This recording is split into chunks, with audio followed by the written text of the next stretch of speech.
Hallo daar. En baie welkom by vanoggend se groot feesdiens. Dis 'n fees want vandag is die hoogtepunt vir die kerk reg oor die wêreld. Vandag is die dag waar gelowiges vir mekaar sê die Here het opgestaan. Amen. Die Here het waarlik opgestaan. So vandag daar vir jou en jou gesin. Of jy dalk in die Parel sit of dalk ergens in Perth in Australië. Ons wil vir jou sê van harte welkom.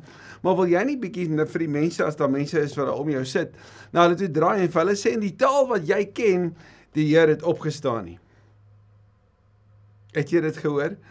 In Engels, in Swahili, in Noord-Sotho, in Zulu, in Xhosa, in Afrikaans, in Nederlands, oral oor in die wêreld sê die mense vir mekaar in al die verskillende tale, die Here het opgestaan, die graf is leeg, die goeie nuus breek aan. So mag dit ook vandag so vir jou en my wees, dat in ons nadink oor hierdie wonderlike dag, hierdie wonderlike gebeurtenis en dan die besondere God se woord, dat hy met ons kom werk van binne af. Want soos daar ook al gesê is, al het Jesus 2000 plus jaar al uit die graf uit opgestaan, of 2000 jaar terug opgestaan, as hy nog nie in jou lewe opgestaan het, dan bly jy verlore. So daarom is vandag so belangrik, 'n dag om so van die begin af te sê, maar het die Here al in jou lewe opgestaan. Kom ons bid saam. Dankie Here vir hierdie wonderlike geleentheid. Dankie vir Sondag. Elke Sondag vier ons fees dat die graf leeg is, maar juis op 'n dag soos vandag, op Opstandingsdag, kan ons by mekaar wees. Ons loof U, ons eer U, die opgestane Christus. U leef, en omdat U leef, leef ons ook saam met U. Dankie vir U woord. Wees asseblief aan die woord vandag. Ek bid dit in die naam van Jesus ons Here. Amen. Wie is Jesus? Wie is Jesus? Dis seker die belangrikste vraag vir jou en my om te kan antwoord. Nie wie is Jesus vir jou nie, nie hoe pas Jesus in by jou nie, maar wie is hy? Want as ek en jy die antwoord van daai vraag sal ken, dan sal dit ons lewe verander. Dan sal dit ons lewe aangryp. Die Markus Evangelie beantwoord hierdie vraag. Op verskillende maniere hoor ons deur die stemme van verskillende karakters, mense wat daar was en mense wat daaroor getuig het. Markus in hierdie blits evangelie wat hy gaan skryf het, vertel vir ons van mense se belewenis, ook van hom. In die heilige week, daai laaste week, hierdie week wat ons nou ook vandag die hoogtepunt van af het, die opstandingssondag, in hierdie week hoor ons die stemme, van Palm Sondag af, hoor ons Jesus is die vredevors. Hy ry op 'n vredesdier, die stad van vrede binne. Hy gaan die prys kom betaal, soos Kolossense sê, om die vrede te kom herstel. Ons sien Jesus is die een wat gesalf word. Hy is die Christus, hy word gesalf ook vir sy dood. Jesus is die leermeester, hy is die rabbi wat leer en hulle kom sit by hom, hulle kom beleef wat hy gedoen het. Jesus is die volle inhoud en betekenis van die paasmaaltyd. Hy is die paaslam. Sy bloed word aan die deurkosyne van die heelal geverf as dit ware, sodat ons kan ons kan Passover beleef. Jesus is die bevryder. Op die groot fees van die bevryding, die Pasga, kom staan Jesus as die groot bevryder van jou en my, en hy kom wys dat al die elemente van die paasmaaltyd het op hom betrekking. Die bittere lyding wat hy sou deurgaan, sy liggaam wat hy gebed wat hy sou gee, volledig sou gee, soos brood wat gebreek word, sy bloed wat sal vloei, en die beker wat gegee word. Daarom kondig Jesus ook die nuwe verbond aan, die begin van die Nuwe Testament. Hier, deur hom, deur sy liggaam, as dit ware kanselleer hy die Pasga net daar, want nooit weer sal dit nodig wees vir lammetjies om geoffer te word nie, want soos Johannes gesê het, daar's die lam van God, wat die sondes wegneem. Jesus is so veel. Ons sien dat in Markus, Jesus is die een wat weet. Hy het geweet van die donkie daar in Betanië. Hy het geweet van die albasterfles en wat dit beteken toe die vrou hom gesalf het. Hy het geweet van die man wat die kruik dra, wat sal wys na die boefretrek. Hy het geweet na waar die paasmaaltyd gevier sal word. Hy is die een wat geweet het van Judas. Hy het geweet van Petrus. Hy het geweet dat hy sou ly, bitterlik sou ly onder die fariseërs, die skrifgeleerdes, die familiehoofde, dat hulle hom sou spot. Hy het geweet hy sou sterf. En ons sien vanuit Markus, Jesus het geweet dat hy gaan opstaan. Sien, Jesus is die groter as. Jesus word in Markus 1 vanaf die heel eerste vers beskryf as die seun van God. En wat is die getuienis? En ons het dit by Goeie Vrydag gehoor. Wat is die getuienis van die offisier wat verantwoordelik was vir sy kruisiging? Toe hy by die voet van die kruis staan, want by die voet van die kruis is ons almal gelyk. Toe hy by die voet van die kruis staan, toe sê hy, waarlik, hierdie man is die seun van God. So Jesus is die seun van God. Wie is Jesus? Hy is die seun van God. Hoor hoe beskryf die New York Times dit. Ek lees graag vir jou. Shortly after Jesus was executed, his followers were suddenly galvanized from a baffled and cowering group into people whose message about a living Jesus and the coming kingdom, preached at the risk of their lives, eventually changed an empire. Something happened. But exactly what? Op die Vrydag word Jesus gekruisig. Hy sterf en sy liggaam word teen 3:00 die middag van die kruis afgehaal. Hy word in doeke toegedraai en hulle gaan lê hom in hierdie graf. Jy weet die graf van Josef van Arimatea. En ek en jy weet dat Nicodemus en Josef het daarin gedeel. Die vroue was teenwoordig. Hulle het toe vinnig gegaan om al die olies en dies meer wat nodig was vir die balsam van sy liggaam om dit gereed te kry vir die Sondag. Maar sien teen son onder op die Vrydag breek die Sabbat aan en dan moes al die Jode in hulle huise wees. 'n Tyd van rus wat aanbreek. Hoe mooi is die simbool van rus wat aanbreek nadat Jesus gesê het, dit is volbring, dit is klaar, die prys is betaal, daarom kom daar rus, die Sabbatsrus. En dan vroeg die volgende oggend na die Sabbat op die Sondagoggend gebeur daar iets wat die New York Times gevra is, but exactly what? Waarvan ek en jy lees. En ons lees daarvan in Markus, en ek lees graag vir ons vers 16, vers 1. Toe die Sabbat verby was, het Maria Magdalena en Maria, die ma van Jakobus en Salome reukolie gekoop om die liggaam daarmee te gaan balsam. So dit lyk of Markus het ook vir ons beskryf dat teen die aand van die Saterdag het hulle dit gaan koop. Die Sondagmôre baie vroeg kom hulle by die graf aan, net toe die son opkom. Hulle vra toe vir mekaar, wie sal vir ons die klip voor die ingang kan wegrol? Die klip was baie groot, maar toe hulle opkyk, sien hulle dat dit klaar weggerol is. Toe hulle in die graf ingaan, sien hulle 'n jong man aan die regterkant sit, met lang wit klere aan, en hulle het groot geskrik. Moenie skrik nie, sê hy vir hulle. Julle soek Jesus van Nasaret, wat gekruisig is. Hy is uit die dood opgewek, hy's nie hier nie. Kyk, daar is die plek waar hulle hom neergelê het. Maar gaan sê vir sy disippels, en in die besonder vir Petrus, hy gaan julle vooruit na Galilea toe. Daar sal julle hom sien, soos hy vir julle gesê het. Hulle het uit die graf uitgegaan en weggehardloop, terwyl hulle gebewe het van die skrik. Hulle het vir niemand anders daarvan gesê nie, want hulle was bang. Vers 9, na Jesus se opstanding vroeg die Sondagmôre het hy heel eers aan Maria Magdalena verskyn, uit wie hy van tevore 7 duiwels uitgedryf het. Sy het dit vir die disippels gaan vertel, wat oor hom getreur en gehuil het. Markus beskryf vir ons daai Sondagoggend se toneel. En dit begin met hierdie vroue wat na die graf toe gaan. So volgens die gebruik, want hulle kon nie die reukolies gebruik om hom te balsam op die Vrydag nie. Dit was net te vinnig geweest. Markus sê hulle die Saterdag aand dit sou gaan koop en voorberei. Die ander sê hulle dit al van die in die kort tydjie van die Vrydag voorberei, maar hoe dit ook al sê, hulle het voorberei by die graf aangekom met die verwagting dat iemand die klip sou wegrol. Matteus beskryf vir ons dat daai klip was onder streng bewaking. Die woord wat daar gebruik word, die enkelvoud wag, stel 'n klomp wagte voor, sommige reken soveel as 12.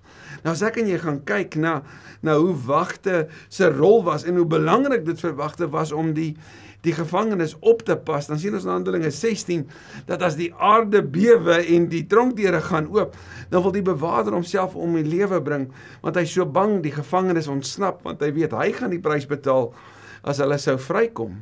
So wat sou gebeur met die 12 wagte, as iets sou gebeur met die liggaam van Christus?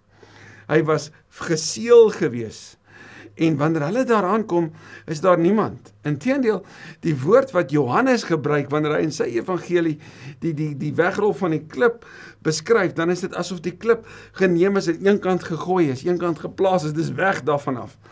Nou hierdie klip reken die geleerdes, wil ek sê, die mense wat navorsing hieroor ook gedoen het, kon tot soveel as 2 ton geweeg het. Dit sou letterlik ingerol gewees het en in die sloot voor die graf ingesak gewees het. Sodat niemand dit net kon wegrol nie en natuurlik sodat die persoon aan die binnekant nie sou kon uitkom nie. Dis hoe swaar die klip ook was en dis wat hulle verwag het. Nou kom hulle daar aan as eerste getuies. Nou as ek en jy 'n evangelie sou skryf en ons sou helde daarin wou toeken, sal ons nie begin het met vroue nie. Want vroue was nie gereken in die wêreld van die Bybel nie. Hulle was gereken op die vlak van slawe. Daarom was hulle stemme nie eers gehoor in publieke verhore nie. Hulle was nie welkom in die hof nie. Hulle stem was stil. Jy ken mos die storie van die vrou wat vir die regter sê, doen aan my goed. Sy het op 'n afstand gestaan. Sy kon nie naby gaan nie. Jy het 'n weldoener nodig gehad om namens jou te gaan praat as jy 'n vrou was. En tog kom vertel die evangelies vir jou en my hoe belangrik hierdie vroue was. Markus sê hulle het vir Jesus gesorg. Hulle was teenwoordig gewees. Hulle was daar gewees toe hy gekruisig was en hulle was daar toe hy opgestaan het. Nou, hoekom sou jy vroue inskryf anders as omdat dit waar was? Markus beskryf ons 3 manne net voor die kruis. Ons weet van 'n Judas wat sê hy verraai vir Jesus. Ek weet waar hy is en ek sal hom van julle oorlewer. Ons weet van 'n Petrus wat sê ek ken hom nie. En Markus beskryf homself in hoofstuk 15 wanneer hy praat van 'n man wat kaal weggehardloop het uit vrees uit. So 3 manne wat ons weet wat weggehardloop het en die vroue het gebly. En wie is die eerste getuies van Jesus se opstanding? Hierdie vroue. Hulle is op pad daarheen met hierdie groot klip wat weggerol is. Maar hoor hoe beskryf Alistair Begg dit oor die rol van die klip wat weggerol is. Hy sê dit as volg. Hy sê, "The stone wasn't rolled back so that Jesus could come out. It was rolled back so that others could come in and see that Jesus was no longer there." Die klip was nie weggerol om Jesus uit te kry nie, maar om ons in te kry. Sodat ons oë kan oopgaan en weet, hy's nie hier nie. Die doeke van sy liggaam het daar gelê, wat wys hy was hier, maar hy's nie hier nie. Hy's die verreëse Here, hy het opgestaan. Daarna sal ons kon sien van sy verheerlikte liggaam, was die merke van die kruis steeds sigbaar gewees. Die merke in sy sy, die merke in sy hande, hier in sy polse waarskynlik eerder. Dit word die bewys gewees vir 'n Thomas, dat hy opgestaan het. Dit word sigbaar wanneer hy vir die Emmausgangers brood preek in Lukas 24. En tog, kon hy met daai selfde liggaam deur die mure stap. Met daai selfde liggaam kon hy brood eet en kon hy vis braai. Kon hy voor 500 mense op 'n slag, kon hy voor hulle verskyn. So hy was sigbaar gewees en tog soveel anders, soveel gans anders, dat hy by tye gesluierd was vir ander. Want die verreëse, verheerlikte Christus het die dood oorwin. Hy is die triomfator, sê Kolossense 2, hy het uit die dood uit opgestaan. Sondag kondig aan, die graf is leeg. So vir jou en my, wat ons lewens soms by plekke vind waar ons voor 'n graf moet staan, moet 'n graf ons altyd herinner, die graf is leeg, die dood is oorwin. En daarom, Sunday Times, what happened? Jesus has risen. Die Here leef. En die eerste getuie hiervan is 'n engel. Nou beskryf die ander evangelies vir ons dat daar 2 engele was. Maar as die vroue inkom en hulle kyk na een hoek toe, dan sou hulle 'n engel daar sien. En dit is so mooi, want sien 'n engel in die Ou Testament is 'n simbool, 'n beskrywing van God se teenwoordigheid. En ons sien daar's 'n engel teenwoordig by Jesus se geboorte, engel teenwoordig by Jesus se versoekings en engel teenwoordig wanneer Jesus uit die dood uit opstaan. En wat is die woorde van hierdie engel? Het jy dit gehoor? Hy's nie hier nie. Hy's nie hier nie. Die gekruisigde Here het opgestaan. Die Here van Nasaret wat hulle gekruisig het, wat bo sy kruis gestaan het, Jesus van Nasaret, koning van die Jode, waaroor die Jode so ongelukkig was, want as ek en jy dit gaan nalees in Hebreëus sal ons sien, daar sal staan Jahwe. Jesus is beskuldig en hy's gekruisig omdat hy God is. Waarlik, hierdie man is die seun van God. En die engel sê, hy's op pad Galilea toe. Ons sien vanuit Lukas, dat Jesus, wanneer hy uit die doodheid opstaan, en die triomfpad stap hy nie terug na Pilatus toe, en sê, kyk, hier is ek nie, nee, hy gaan soek hulle, wat teleurgesteld wegloop. Hy gaan haal hulle. Hy gaan na Klopas en sy vrou toe. Hy gaan na die Emmausgangers toe. En so is Jesus die man op die pad, en word sy volgelinge die mense van die pad. Hulle word ook so beskryf as die mense op pad. Maar het jy gehoor, wat sê die engel? Gaan sê vir my disippels, en in die besonder vir Petrus. Hoekom Petrus uitwys? Hoekom, as het ware, hom uithef? Nou Petrus is die een, wat laaste toe die disippels by mekaar was, net daarna gesê het, ek ken hom nie. Sien, dis die genade boodskap van die opstanding. Kom terug, vir jou wat ontken het, vir jou wat gesê het, ek ken hom nie, vir jou wat hier jou leefstyl daar gewys het, ek ken hom nie. Kom terug, keer terug, kom hoor, die boodskap is ook vir jou, die graf is leeg, die prys is betaal, Jesus leef, maar anders ook. Onthou jy, Jesus het sê, op hierdie rots gaan ek my kerk bou. Jesus wat in Lukas vir Petrus gesê het, die Satan het daarop aangedring om julle te sif, en ek het vir jou gebid, en as jy weer tot inkeer kom, dan moet jy my broers versterk. Gaan sê vir Petrus. Johannes beskryf dit so in die einde van sy evangelie, dan hoofstuk 21, dat Petrus 3 keer kan sê, ek het u lief, ek het u lief, ek het u lief. Jesus het vir Petrus sê, op hierdie rots gaan ek my kerk bou. Wat gaan Jesus dit opbou? Petrus wat gesê het, want u is die Christus, u is die gesalfde, u is die beloofde een. Daarom gaan sê vir Petrus, gaan herinner vir Petrus, en daarna gaan ek en jy elke keer wanneer ons die lys disippels lees, Petrus se naam heel eerste sien. Jesus dink aan Petrus, die boodskap van die engele is ook vir Petrus. En die vroue sien ons beleef 3 dinge. In die Grieks is daar 3 woorde daarvoor. Die eerste is die woord ekstasis, wat te doen het met verwondering, om oorweldig te wees. Die tweede is phobos, wat te doen het met vrees, met angs, met 'n oorweldigende emosie. En die derde is stromos, wanneer dit die Engelse vertaal het met trembling. Stefan Joubert beskryf dit so. Hy sê, as jy weggaan van die graf af, het jy fear and trembling and ecstasy. Ja, vir die mense van die New York Times sou ek wou sê, wat het gebeur? Die grootste gebeurtenis van alle tyd. Jesus is die seun van God, en vanuit Markus, Jesus is die een wat opgestaan het. Paulus sal daaroor skryf, en ek lees graag vir ons 1 Korintiërs 15.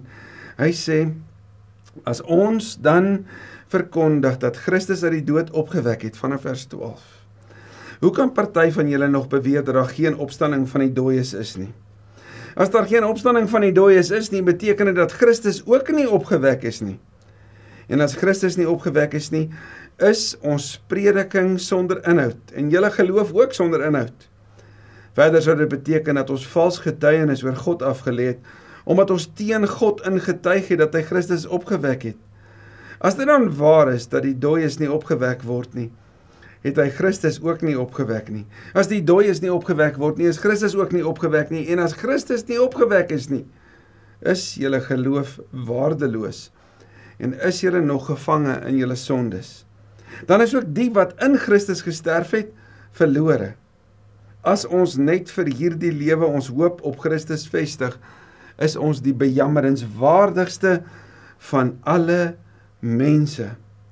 Maar nou, Christus is opgewek uit die dood, as eersteling van almal wat gesterf het. Gaan vertel, sê die engel.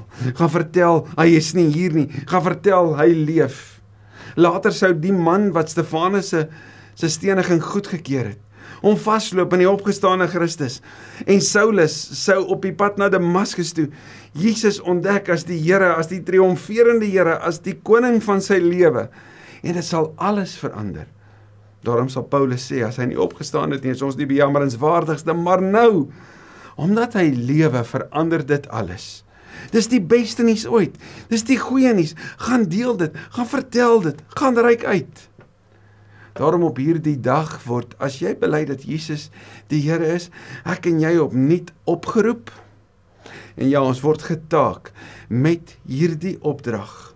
Gaan vertel die goeie nuus, gaan deel dit, gaan basyn dit uit met jou lewe, gaan doen dit deur jou diensbaarheid, gaan doen dit deur jou uitreik, gaan doen dit deur jou woorde, maar gaan oor grense heen, gaan na die onbekende ruimtes toe, gaan na die onbereikte nasies toe, gaan vertel, jy kan dit nie vir jouself hou nie, want dan weerhou jy iemand anders van die beste nuus ooit, en hoe kan ons ooit so liefdeloos wees? Gaan vertel vir die mense, Jesus is op pad. En weet jy wat sê Openbaring vir ons? Hierdie Here wat hemel toe gevaar het, wat die troonkamer van God ingestap het, hy kom weer. En omdat Jesus gesê het, hy gaan opstaan, en omdat hy opgestaan het, en omdat hy hemel toe gevaar het, en dit alles gebeur het, en omdat wat Jesus gesê het, waar geword het, weet ek en jy, wat hy gesê het, dit wat nog vir ons wag, dat het ook gaan waar word. So Jesus die Here, die Seun van God, roep jou en my uit. Kom terug na my toe. Kom hoor die genade boodskap. Word getaak met jou roepingswetstelling.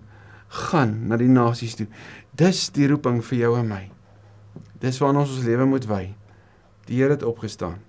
En saam met hom sal ons ook opstaan. Amen. Ek wil graag vir ons die geloofsbelijdenis lees as 'n verbintenis vandag. As jy die woorde ken, kan jy oë sluit en dit saam sê, anders sal ons dit graag vir jou ook wys. Ek glo in God die Vader, die Almagtige, die Skepper van die hemel en die aarde, en in Jesus Christus sy enige gebore Seun, ons Here, wat ontvang is van die Heilige Gees, gebore is uit die maagd Maria, wat gelei het onder Pontius Pilatus, gekruisig is, gesterf het en begrawe is, en ter helle neergedaal het, wat op die 3de dag weer opgestaan het uit die dode, wat opgevaar het na die hemel, en sit aan die regterhand van God, die Almagtige Vader, van waar hy sal kom om te oordeel, die wat nog lewe, en die wat reeds gesterf het. Ek glo in die Heilige Gees, ek glo aan 'n heilige, algemene Christelike kerk, die gemeenskap van die heiliges, die vergewing van sondes, die opstanding van die vlees en 'n ewige lewe. Amen. Christus leef en ons met hom. Basyn dit uit na die nasies toe. Vertel dit in al die tale wat ek en jy ken en hulle wat ons dalk moet aanleer. Maar gaan deel dit. Gaan vertel vir die mense.